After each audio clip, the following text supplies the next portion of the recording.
আমার সঙ্গে পেয়ে গিয়েছি বর্ষিয়ান সাংবাদিক নির্মাল্য মুখার্জিকে। আমি জানো তুমি আমার সঙ্গে পূর্বাদি তো ছিলেনই, পূর্বাদি এখনো রয়েছেন আমার সঙ্গে, তার সঙ্গে নির্মাল্যদা রয়েছেন।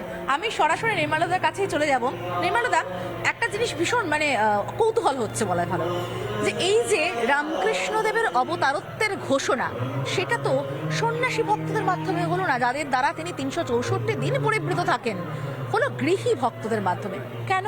দেখুন, একটা জিনিস হচ্ছে এটা ইনসিডেন্টাল আপনি বলতে পারেন, কারণ ঠাকুর তখন অসুস্থ ছিলেন, অসুস্থ হয়েই এখানে এসেছিলেন।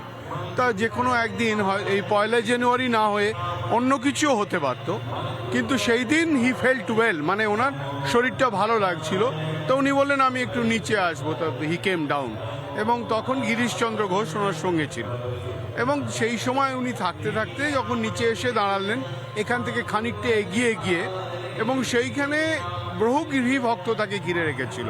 তার মধ্যে যারা যারা প্রায় 20-22 জন ছিল এরকম। এবং সেই সময় উনি একটা প্রশ্ন করলেন গিরিশ ঘোষকে, যে আমার সম্বন্ধে কি মনে হয় তোমাদের?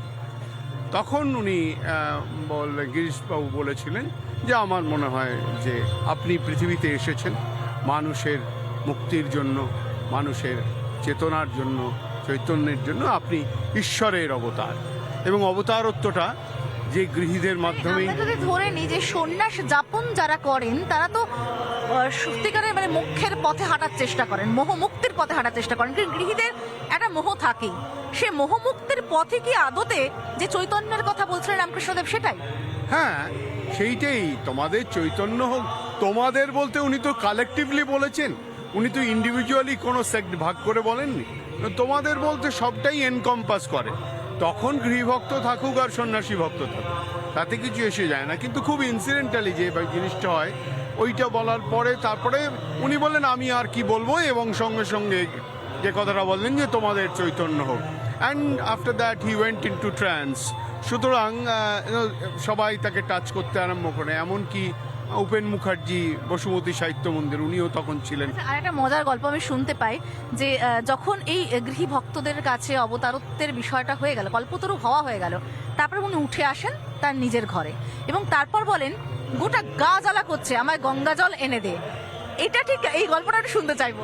দেখুন, এইটা এই মিস্টিক্যাল ফিলিংগুলো এক্সপ্লেন করা খুব ডিফিকাল্ট, ভেরি ডিফিকাল্ট। কারণ সিগমন্ড ফ্রয়েড নিজেও বলতেন ইট ইজ এ ডেন্স জঙ্গল, এবং রোমারোলা একবার শ্রীরামকৃষ্ণর প্রোফাইল সিগমন্ড ফ্রয়েডকে পাঠিয়েও ছিলেন, এবং বন্ধু ছিল বলেও ছিলেন যে তুই কিচ্ছু পড়িসনি, কিচ্ছু বুঝিসনি। ফ্রয়েডকে বলেছিলেন তুই রামকৃষ্ণ পড়।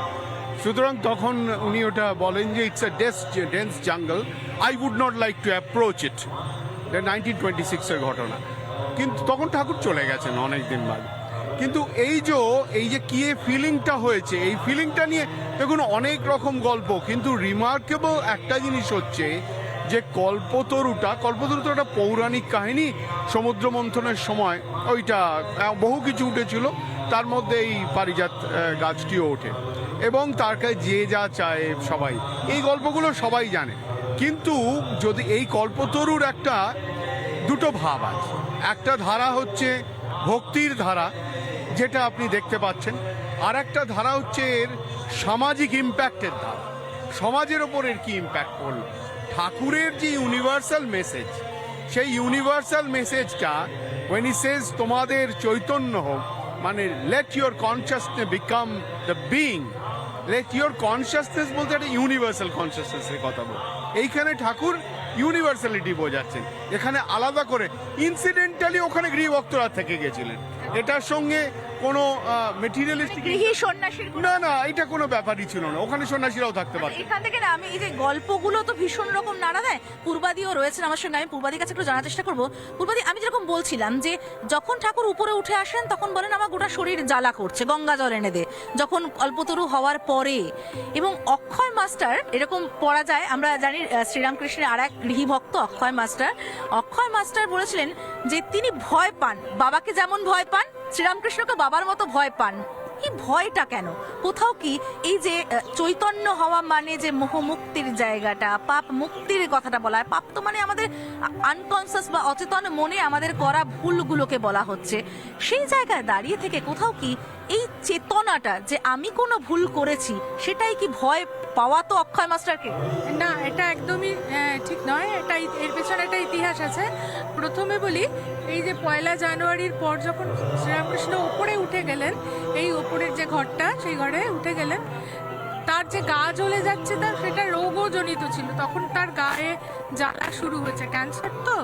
সুতরাং অন্যের পাপ তিনি নিয়েছেন বলে হয়েছে এমনটা কিন্তু নয়। এটা 1 নম্বর। মানে এটা হচ্ছে সায়েন্টিফিক একটা ব্যাখ্যা। হ্যাঁ, না, সায়েন্টিফিক ব্যাখ্যা নয়, এটাই ঘটনা।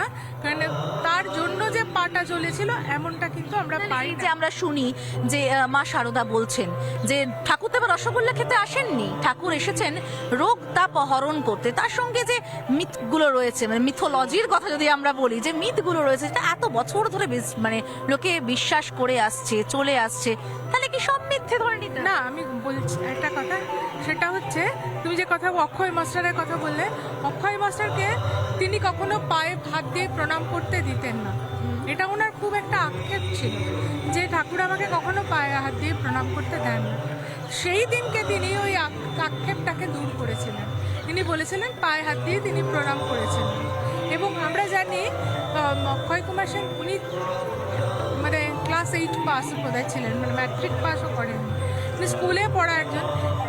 তিনি কিন্তু পুঁথি রচনা করলেন। আচ্ছা, হ্যাঁ, পুঁথি রচনা করলেন এবং পুঁথিটা কি মাসের মধ্যে শ্রীরামকৃষ্ণের জীবনটাকে ছড়িয়ে দেওয়ার জন্য। মানে এই গৃহী ভক্তদের মাধ্যমে, পূর্বাদিও যা বললেন, নির্মলদা যা বললেন, তাতে গৃহী ভক্তদের মাধ্যমেই কিন্তু এই শ্রীরামকৃষ্ণের অবতারত্ব ছড়িয়ে পড়া, টুকরো টুকরো এই ধরনের গল্প আজ দিনভর শুনবো।